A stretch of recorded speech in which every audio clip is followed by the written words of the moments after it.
Well, good thing I waited. Oh, sorry, I was on a conference call that I was trying to wrap up. No, conference. Okay, let's call the special meeting of the Champaign County Board to order. It's 6:01. Roll call, please. Cruz, Esri, Here. Furtado, Goss, Harper, Hartke, King, Marsh, McGuire, Mitchell, Patterson, Petrie, Present. Rector, Rosales, Here. Storr, Summers, Tinsley, Anderson, Clemens, Clifford, Cowart, Weibel. Present, we have a quorum. I don't have a prayer, so we're going to skip that. That's a short meeting. Let's go to the Pledge of Allegiance.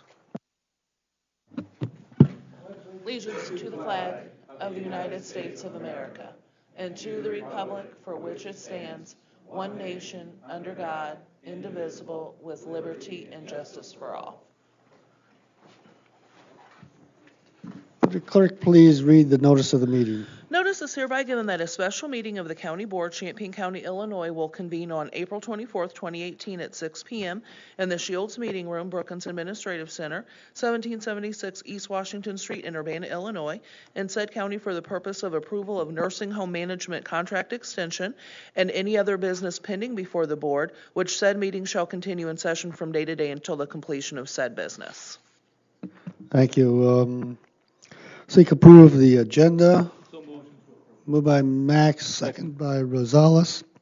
Discussion. See none, all in favor? Aye. All opposed, motion carries. Is there any public participation tonight?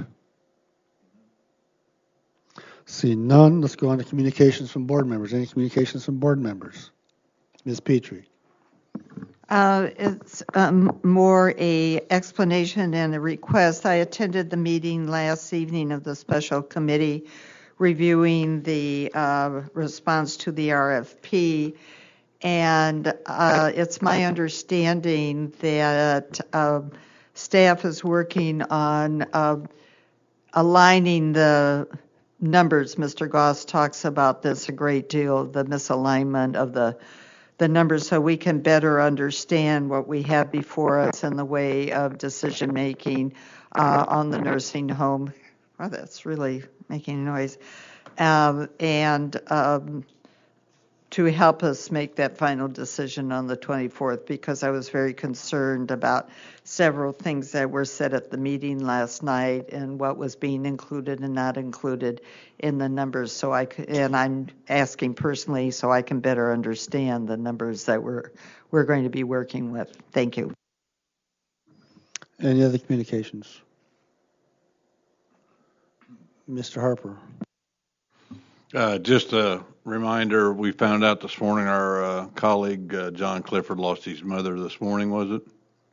And there is a card floating. I think most everybody signed it, but just wanted to let everybody know. Thank you, Stan. Anything else? Okay, let's go on to new business. There's a motion to reconsider. I want to point out that because the motion to reconsider is on the agenda, it takes a simple majority. We'll need somebody who voted the prevailing vote, which was the no vote. We need somebody from the no side to move that item. Mr. Goss, would you do that, please? Well, you need to have him move it first.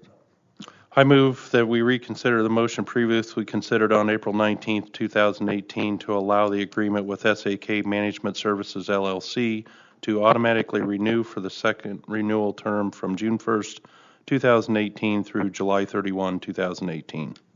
Is there a second? Second by Ezra. I point out that anybody can second it. They don't have to be a prevailing vote on the second. Discussion, please. Is there any discussion? Ms. Cowart.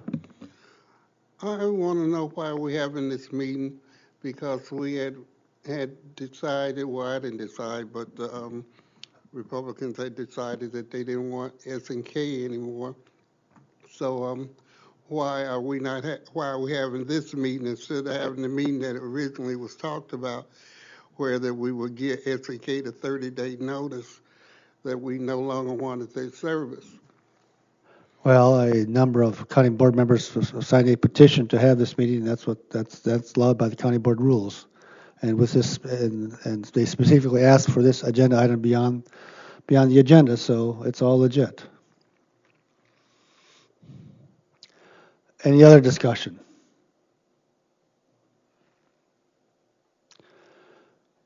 Okay, I notice also you have a news release by the, that come from SAK on your table, and I believe the media has that also, so you want to take a look at that. Any other discussion? Mr. Mitchell. Yeah, I mean, I read the media statement, and it's a little bit subjective, and I think that they've talked about some things, but some things were unsaid.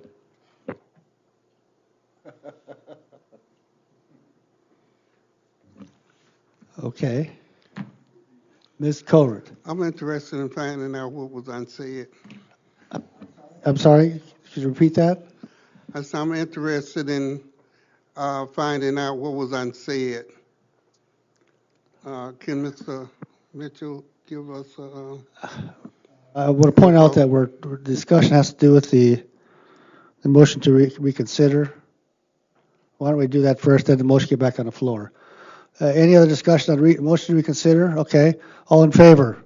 Aye. All opposed? Motion carries. Okay. Now the motion is on the floor to extend the contract for 2 more months. Discussion of that.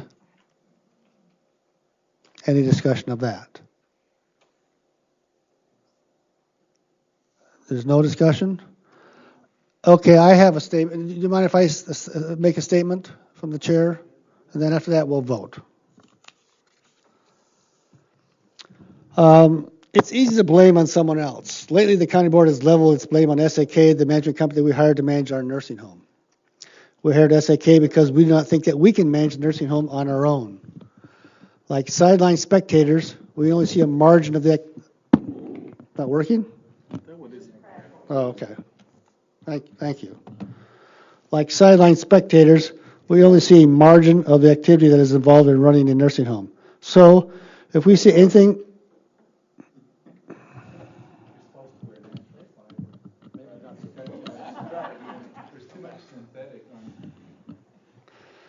So, if we see anything associated with the nursing home that we do not like, we tend to blame the nursing home management.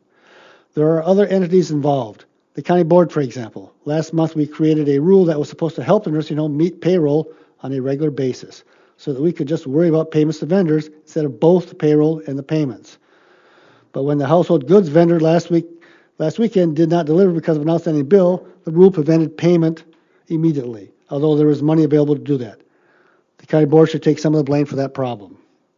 The same problem could be identified earlier by employees at the nursing home. They should have known that supplies were running low and that the vendor may have to be paid first and perhaps could have sounded the alert earlier. The employee at the nursing home, who works for the county, not SAK, could deserve some of the blame. One of the problems with operating a county nursing home is that SAK cannot deposit checks or cannot pay bills. Checks are deposited by the treasurer and bills are paid by the auditor. Invariably, this process slows both activities down, which I'm sure is a hindrance to getting both done efficiently. Thus, how the inner workings of the county government operate deserves some of the blame. Finally, when we hired SAK, we settled them with a huge number of unpaid vendors and a huge number of unpaid billings for residents, past and present. Many were entered prior to the arrival of SAK. They are unfamiliar with many of them. Of course there will be problems. If anyone's to blame on how we operate, I think we can fairly blame on everyone involved, and maybe we should look in the mirror more often. Certainly, we need to improve our communication between all parties involved. I think that we are working on that. Okay, all in favor? Aye. All opposed? Motion carries. Is there any other business? Seeing none, we're adjourned.